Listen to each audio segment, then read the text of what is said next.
Hispanic Latino American people are most likely to develop type 2 diabetes. Why? Welcome to Health Talks. I'm your host, Laura Termini, creator of Chickenol.com. And today my guest is Veruska Gonzalez, clinical dietitian from UMiamiHealth System. Thank you so much, Veruska, for being here. And let's talk about diabetes. You know that right now there's a whole thing in the media about diabetes because of new medication that is almost like ran out of the shelves because people want to, lose weight, just, everything that's going on social media. But let's talk about diabetes too first. And let's talk about how is it, how you can get it, how do you develop diabetes too. Okay, excellent. Yes, thank you so much for having me on here today, Laura. So diabetes, like you said, it's becoming a lot more common too, even though it's something that we've had for quite a while. And we know that it's been happening to a lot of people since then. There's still a lot of misconceptions and sometimes misinformation as to why it happens. But the main one that we're showing most concern about is type 2 diabetes, which tends to happen more because of lifestyle changes. So that can be something where we're not exercising as often as we like. We're consuming foods that are more, we like to call it calorie dense. So they offer lots of calories, but not enough nutrients. For example, like we would be talking about your burgers, your chicken wings, your pizzas. And while those things are things that we don't say you can't eat, it is something that we try to eat in variation or not too often because there's a lot of other foods that should be taking part of our plate. So we like to describe diabetes as, for example, when we eat, all of us, whether we have diabetes or not, our glucose or sugar levels in our blood always goes up. So we have insulin, which is like a key that opens up our cells to let that glucose go in. If it doesn't, because it starts to be a little bit less sensitive, and so the body just kind of keeps sending insulin and insulin and insulin, and our cells are not recognizing that, hey, this insulin needs to come in. So that's what we start calling insulin resistance. And eventually, if we let it keep going, that can develop into diabetes. Veruska, you know that I just watched yesterday The Whale? Yes. Oh my God, it shook me. Like I was like, of course, I'm an actress and I was involved in the acting and everything, but I was just like looking the film in a different way, just thinking about health issues and about how depression gets to eating. And as you are saying, as you are telling me right now, it's like every little decision, everything that you do on a daily basis counts.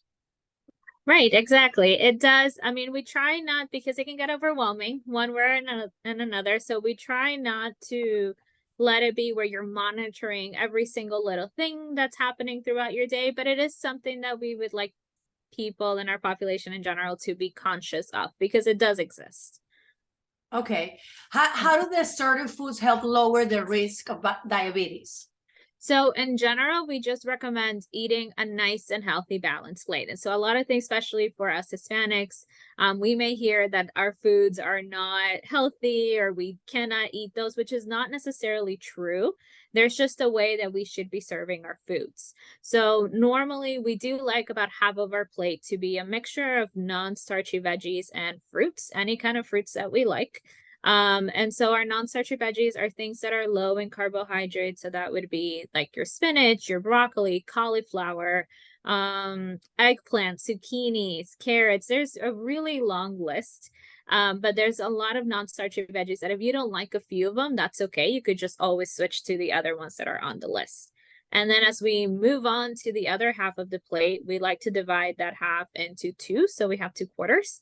And one of those quarters is protein, which I will say that if you already have diabetes, protein is very important because it's going to help keep those blood glucose levels steady so that every time that you eat, your blood sugar doesn't just spike. It just goes up a little slower, which it's supposed to do anyway. There's a lot of info now, you see TikTok, yes. Instagram, you see keto diet, paleo diet is somehow a thing from the past. Now it's Yes. the glycemic diet. And now people are starting to understand, we are starting to understand about insulin levels and how to manage that and how to mix and match food. Right. I had no idea. Right. And I mean, this is why we always recommend, especially if you're going into some sort of diet that you read online, that you talk to a registered dietitian, because what works for one person doesn't always work for another. So it's really good to make sure that you're working with someone so they can help you identify what is working for you and make sure that you're going about it in a healthy way, because sometimes we can get in a lot of trouble, or if had to work with patients that, because they've been trying all these diets, by the time that I see them, their diet is very restrictive, they're barely eating, and then that honestly long term causes more issues than if we were just to sort of continue eating the same way that we were eating. That's very interesting, Veruska, because when I think about diet and dieting, since I've been on a diet my whole life, I come from the entertainment business, so it was very restricted. And if you go to a casting, they will always telling you you're fat, or they were telling you in your face, you know what I mean? And I was always so traumatized by it. And when I moved to this country and I started adding things to my diet that were not there before, I gained 15 pounds the first year that I was here. Of course, I was happy. I was like, in a new life, in a new country. But then I started to feel like, oh my God, I feel sick all the time. And I was 19 years old. I was very young. I was like tired. I was sick. I was not feeling okay. And I started worrying about like my healthy choices. And I didn't have the money to buy good stuff back then, back in 1994, something like that. It was very difficult to find good choices at the supermarket. Now you can find everything. Yes. And you have lots of options. And I mean, even when we're in a low income budget, that we might not have so much access even like to healthy foods or like fresh foods, because here we do have food deserts that sometimes the supermarket's very far away.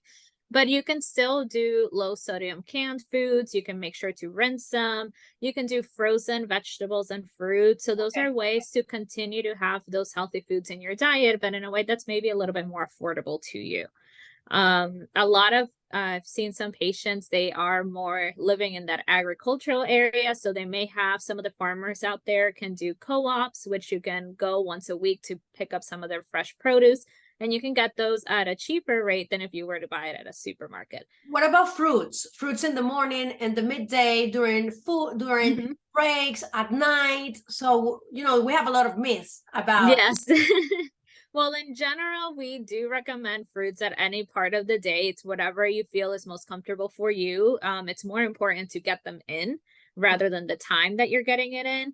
The only time that we would say you kind of restrict what time you're eating is some people that do suffer from like reflux or indigestion at night. So we do recommend not eating too close to bedtime, because that usually makes it worse.